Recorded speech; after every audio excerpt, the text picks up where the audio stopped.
Constructive, a very useful meeting, mutual interest. The phrase is used by Spain's economy minister Carlos Cuerpo after trade talks in Washington. But those were a real contrast in tone to U.S. Treasury Secretary Scott Bessent's statement, calling these frank discussions and urging Spain to raise its defense spending and to drop the digital levy on U.S. tech giants known as the Google tax. Cuerpo insisted he saw an open door to negotiation in this ongoing trade war, but Spanish exporters are growing increasingly nervous. The uncertainty is huge, enormous. Today it's 20%, tomorrow 10%. 3 weeks ago they threatened 200%. Spain is the third largest exporter of wine in the world after France and Italy. The micro warehouses, the smallest businesses with less than 10 employees, would be worst affected. They have much larger exposure in their exports to the United States, up to 30%. So why the hardening tone from the US?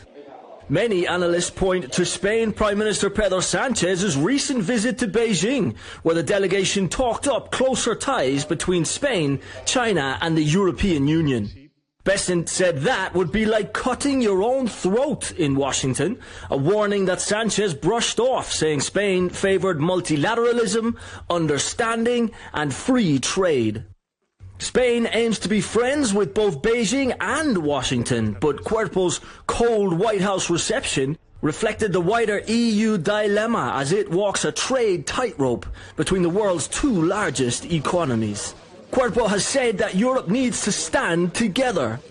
Confidence and unity, first and foremost for our consumers, for our companies, our industries, so that they know Europe will defend them and protect their interests.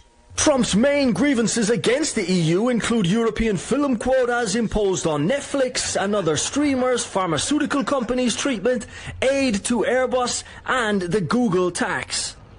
That forces US big tech firms like Google and Meta to pay more taxes in Europe, an issue where the EU and the US do not see eye to eye during increasingly turbulent times for global trade. Ken Browne, CGTN, Madrid.